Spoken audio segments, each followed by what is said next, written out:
If you were a sculptor and your creations looked like this, but the critics and the buyers of the world were choosing pieces that looked like this, how would you feel? Randolph Wardell Johnston faced that problem and solved it by making a lifestyle that was so independent that he could create art in which he believed and at the same time live an idyllic existence on a tropical island.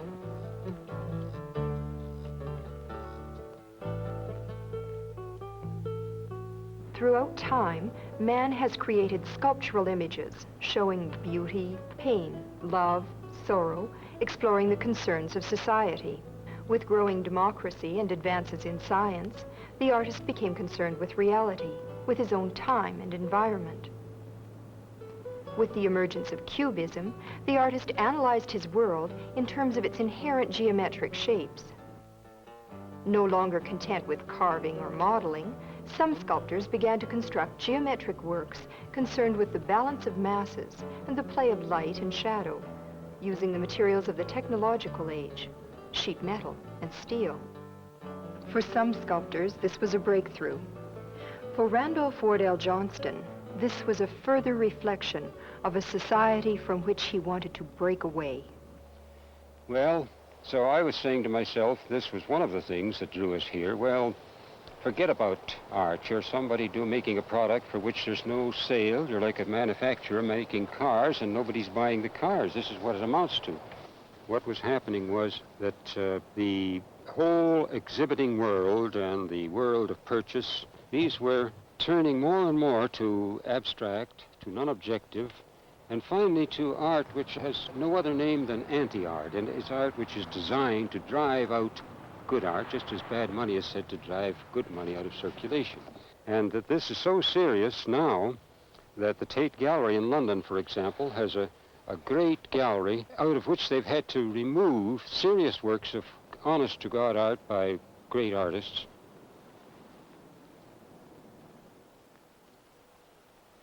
I have adopted Lewis Mumford's term, mega machine, to mean that supranational military-industrial complex which cares enough about individuals to want to crush the individuality out of them, but not to cherish them or be concerned about them as unique souls. My decision in 1950 to withdraw from the mega machine had its beginning about 25 years earlier, as I could not escape the conviction that something was opposed to the existence of my first wife Muriel and myself as free individuals or as artists. The first evidence of this hostility was when Toronto's municipal government tried to stop us from living and working in an old brick coachman's residence on Spencer Avenue, owned, along with the house in front, by Muriel's father. The ensuing battle was, for us, a shattering experience. On the southwestern side of Toronto's harbor, at Hanlon's Island, we bought and renovated a tiny cottage next door to Muriel's parents. Muriel did not long enjoy the cottage. She died after prolonged suffering late in the summer of 1928. I was obviously unfitted for city life, and an invitation in 1931 to teach at a summer school in western Massachusetts drew me away from Toronto permanently, as it turned out.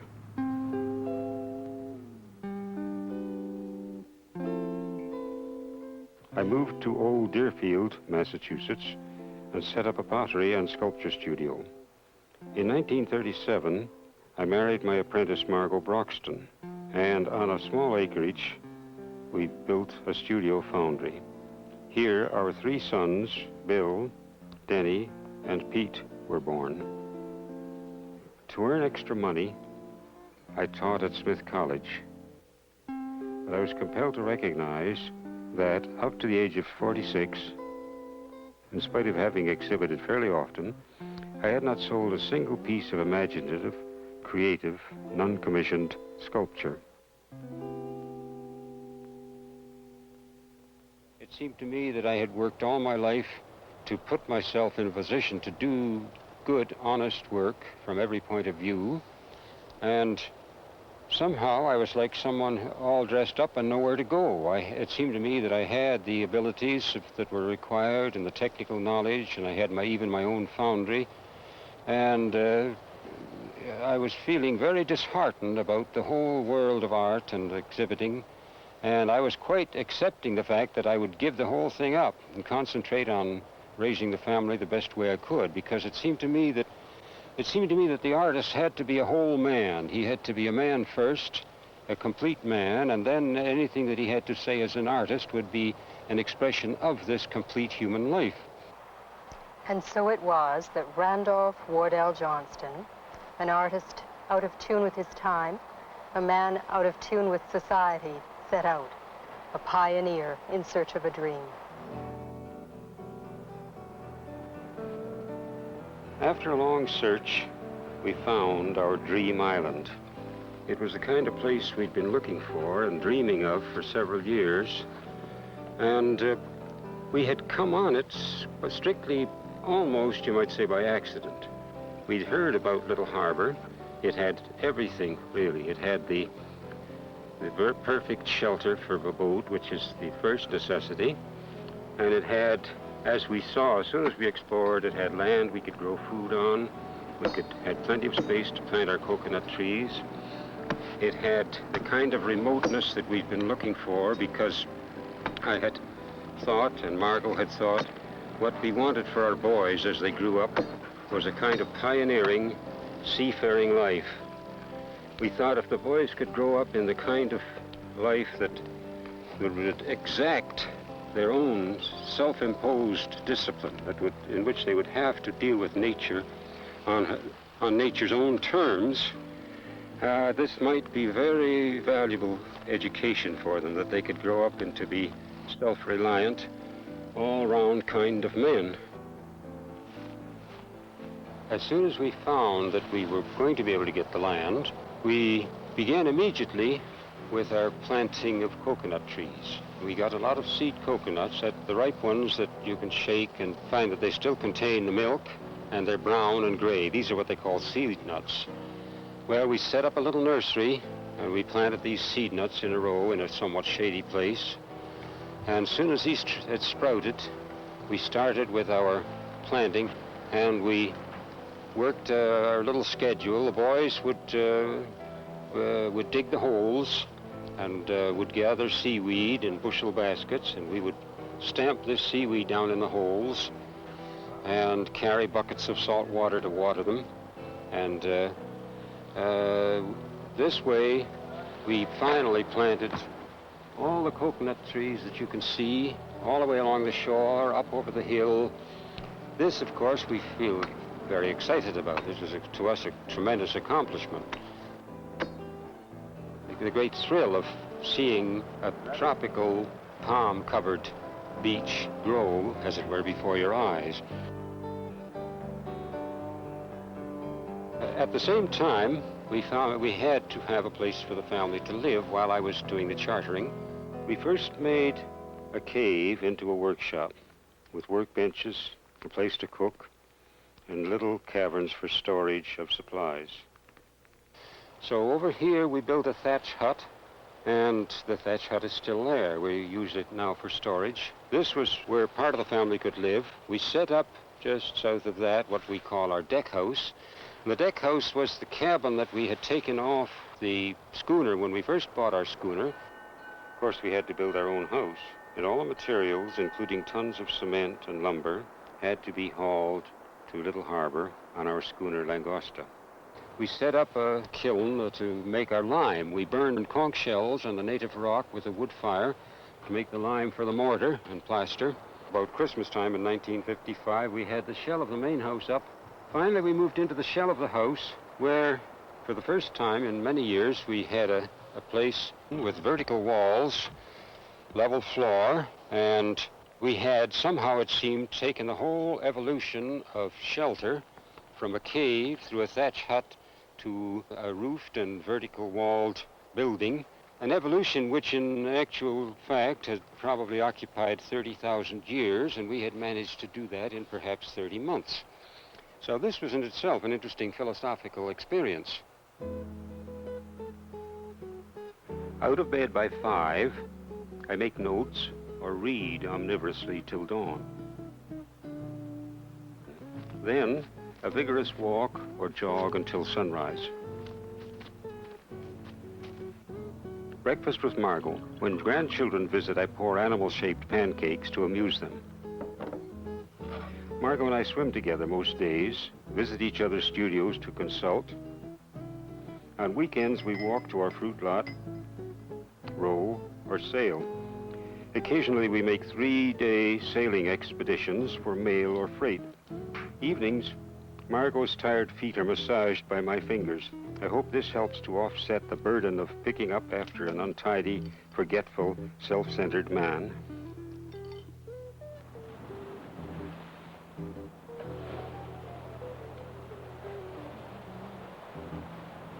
As resident lightkeeper, I must put out a warning light when breaking seas make the channel unsafe. There are frequent emergencies, leaks in roofs or pipes.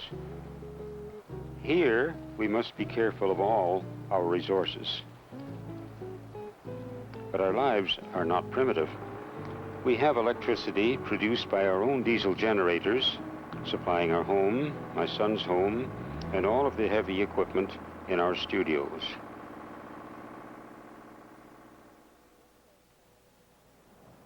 Randolph Johnston is one of the few sculptors in the world with his own foundry. This is even more amazing since he lives on an isolated island, accessible only by water. This knowledge, this independent spirit, what kind of education did Randolph Johnston have to foster these abilities?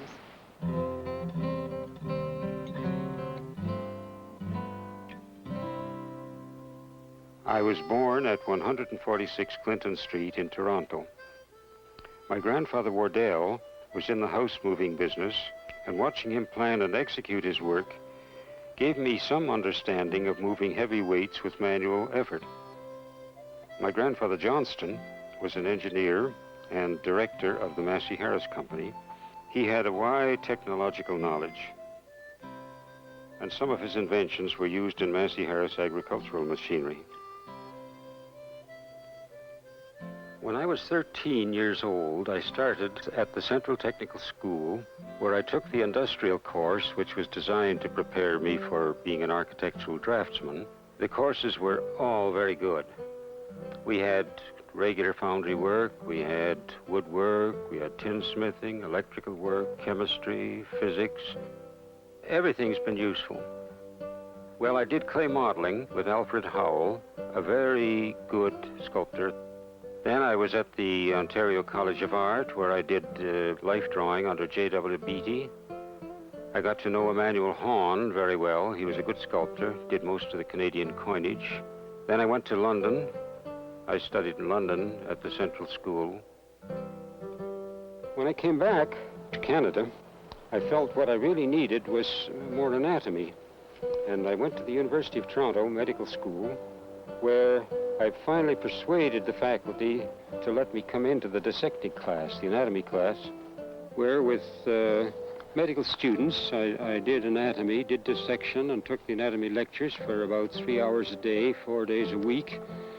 And this gave me solid knowledge of the construction of the figure and the function of each individual muscle and tendon, what has been infinitely valuable to me ever since.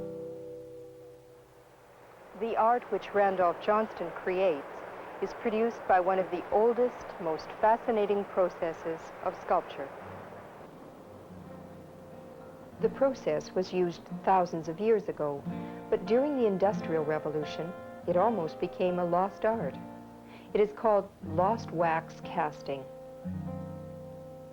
I start with a clay squeezed onto this little stick to support it, and I build up the cheeks and the head with masses of clay, studying the form.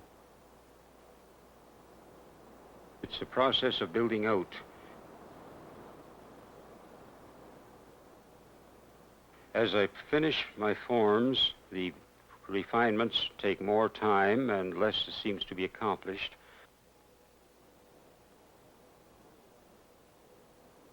Finally, I have this head, and if I shellacked it, made it resemble the final bronze. Now we take this finished head, finished clay model, and we're going to make the rubber mold. We support the clay on the bench with some pieces of fresh clay, and around that head we're building a little wall to divide the mold front and back. This wall is precisely located. The wall itself is finally shellacked and greased, and we apply our rubber in a rather soupy form with a brush. This is put on in several layers and hardens. Now you see the hardened mold, hardened rubber, which has to be supported by a plaster case, as we call it. And here you see I'm putting the plaster over the case, over the rubber, and now we have the case completed. And we take the whole mold apart, freeing the original model, which is now put aside, and it's ready for the wax cast.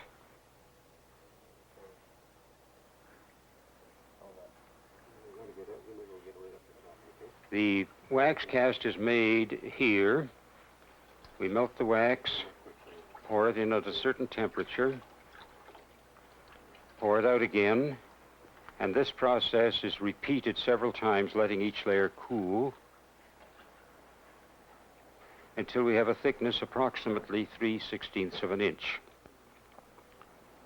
Now we take the mold apart, pry off the rubber, which will bend freely, and from the rubber mold we take out our wax replica.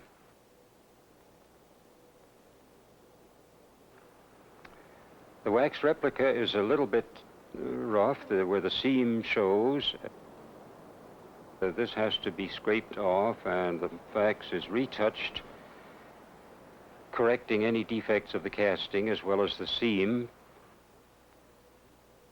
We take our retouched wax cast, apply bronze powder to it to reveal any surface imperfections that need correcting. Then we take a wax hemisphere, which is going to produce a funnel for us. Attach to that a stick of wax for our main pouring channel and some branches that will bring bronze to the top of the head. And we're also attaching thin strips of wax that will form channels to get the air out of the mold. We take this wax assembly and apply our liquid investment, which is made with plaster and refractory materials, applied to the wax with a brush.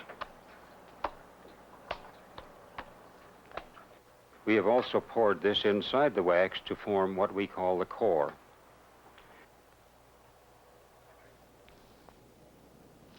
And built up, thickened until it's a mass about 2 inches thick. Now we take this completed mold, put it in our burnout furnace, where it is heated red hot all the way through. It has to reach 1200 degrees inside.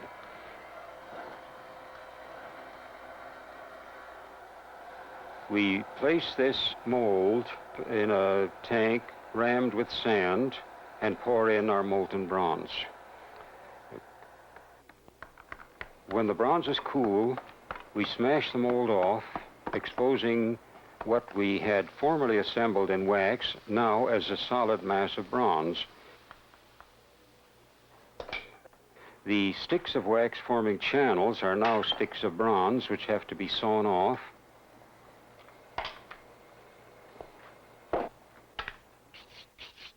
The bronze is retouched until it resembles the original. We've eliminated all these places of attachment by reworking the bronze. And now you see the bronze. We're finishing with the patina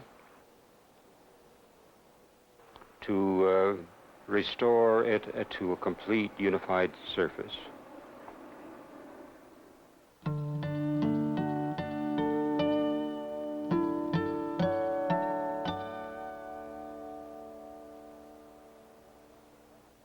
Curiously enough, after having thrown art out, as it were, we found that art began to catch up with us, and I began to get commissions. I am perpetually struck by this contrast. When I lived in the megalopolis of the north, my work was not appreciated. Yet now, on an island accessible only by boat, in our little sales shop, we sell enough work done by myself, my wife Margot, my son Pete, and my daughter-in-law Debbie, to support the 3 generations of Johnstons living on this island, the youngest being my new grandson, Gregory.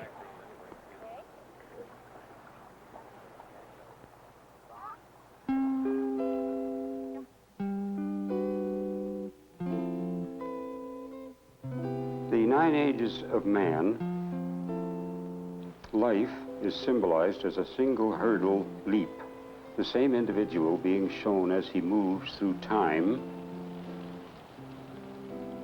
as a baby, an infant,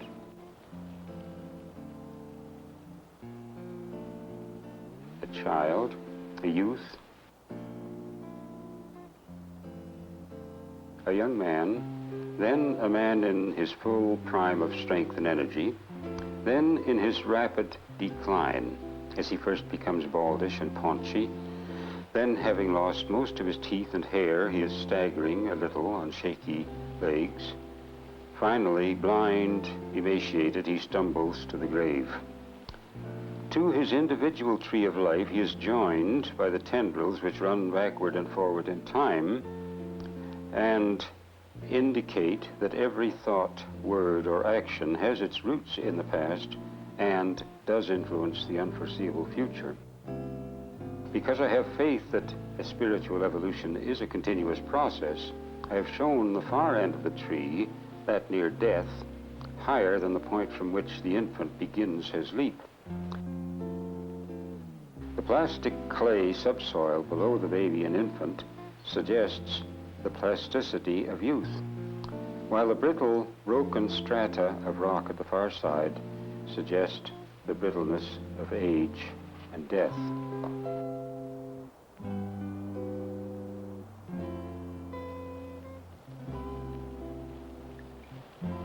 Aphrodite was born, according to the Greek mythology, of the foam of the sea. The subject is a very popular one in classical sculpture. We don't need to be classical scholars, I think, to appreciate that I'm really suggesting an exuberance of life.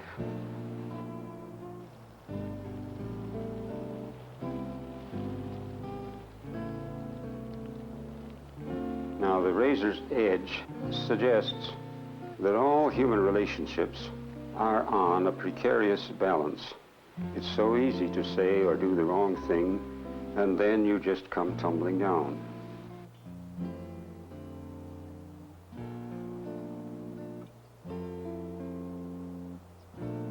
Death and Everyman shows the everyman's first awareness that his life is a limited engagement. Death is breathing down all our necks, and generally a man is well into his maturity before he does realize it. And when he does realize it, it takes him with a shock. He finally discovers that he can't escape death, but at this point, And only at this point is he able to give meaning to his life.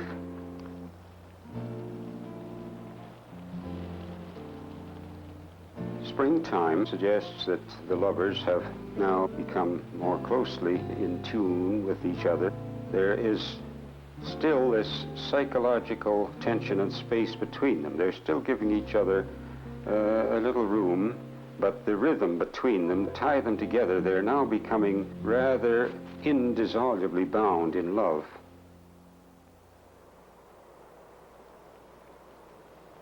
Randolph Wardell Johnston is his own man. He sculpts what he wants and how he chooses. With his own hands, he has turned an uninhabited island into a tropical paradise. He is in touch with himself, with nature, and with his art, yet he is out of tune with the consumerized world into which he was born. Randolph Wardell Johnston is an admirable anachronism. A sculptor in paradise.